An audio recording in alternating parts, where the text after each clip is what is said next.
We are now ready to move on to control deck disassembly. Once again, be sure that there is no power to the unit and that you and your area are static free. On the bottom of the NES, you will locate 6 Phillips head screws.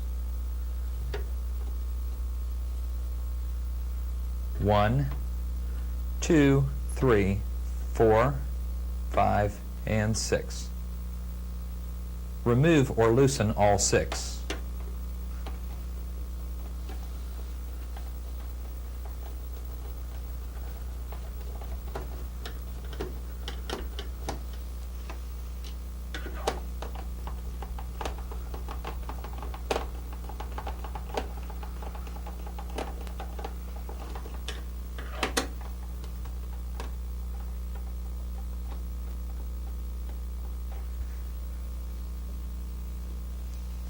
Once all 6 are removed, gently lift up the bottom.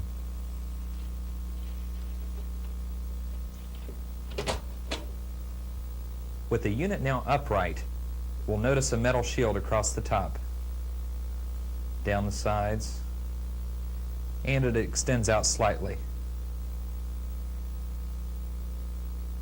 This needs to be removed. 7 screws hold it into place. 1, 2, 3,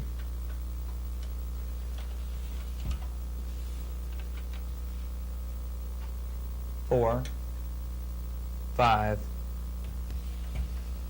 6, and 7. Remove these.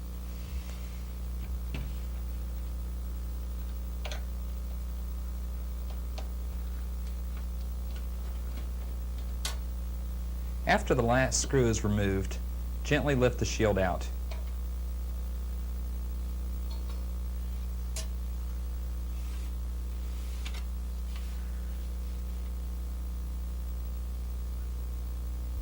We're now going to remove the main PC board, cartridge holder, and other associated components. 8 screws hold all this into place. 1, 2, 3, 4, 5,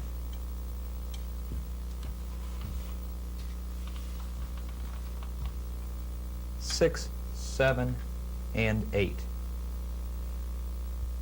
Many of the screws you remove in the NES will be of the same length, with the exception of these 2 here on the cartridge holder. There's also 2 identical screws on the opposite side. Let's go ahead and remove these first.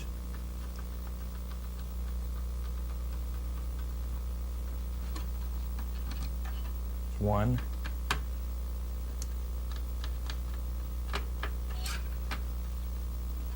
and 2. And if we look at these 2 screws, we'll notice that the innermost screw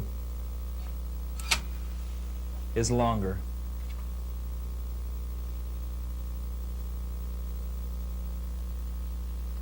Which is this screw here. Be certain when you replace them, the longer screw goes into here, the shorter screw goes into here, and the same on the opposite side. After all 8 screws have been removed, grab the unit from the outside edges and lift it out.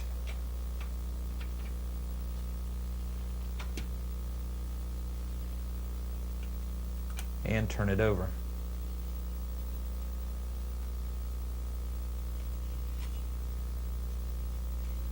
We'll now notice one more shield on the bottom. We'll now notice 2 connectors on the side. Gently pull and remove the 2 connectors.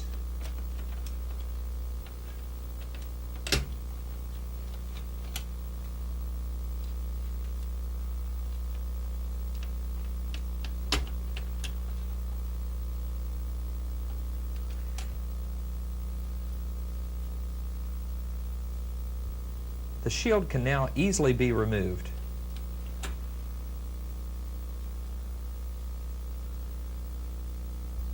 We're now going to remove the 72-pin connector. Turn the board over and be certain not to handle the IC chips.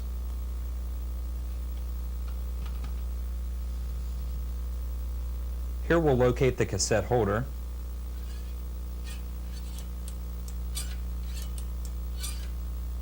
That can now be removed by placing your thumbs behind it and pushing it gently forward.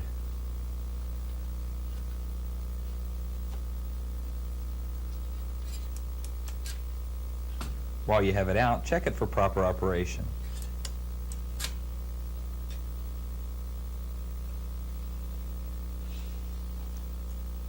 We can now easily see the 72-pin connector here.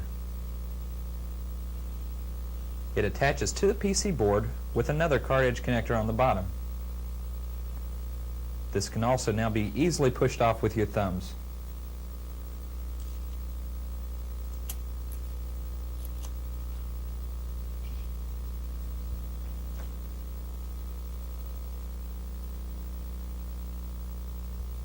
You are now looking at one of the most common sources of Nintendo problems.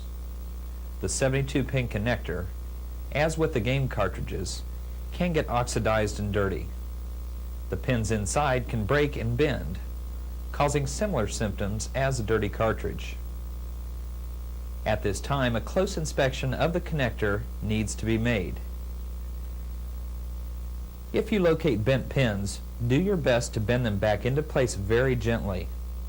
A jeweler's screwdriver can be useful. If pins are broken, the entire connector must be replaced. In many cases, you will not find any broken or bent pins, and the connector simply needs to be cleaned. Both rows need to be cleaned well. There are cleaning devices available to insert into the NES, but they only clean the top row of pins. Disassembly is the only way to clean both rows and clean them well. The connector is cleaned in a similar fashion to cleaning a game cartridge. Once again, using a burnishing tool, dip it into the burnishing fluid. Start with the top row of pins, inserting the tool fully into place.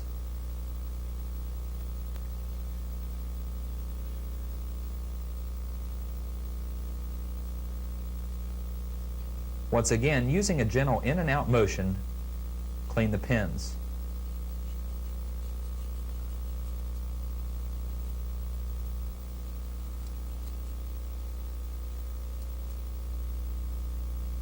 Be careful not to move too rapidly sideways, or you could bend a pin. After thoroughly cleaning the top row, top and bottom pins, clean the bottom row in the same fashion.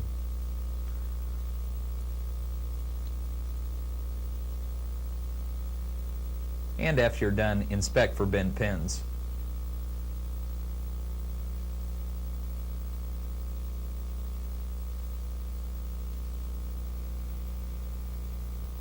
Now that the 72-pin connector is clean, we can clean the card edge connector on the PC board, which is here.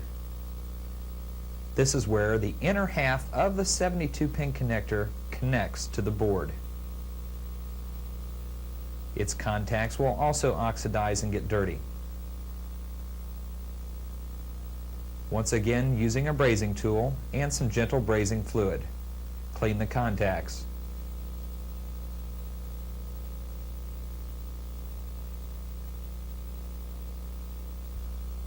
When you're done with the top side, flip it over and do the bottom.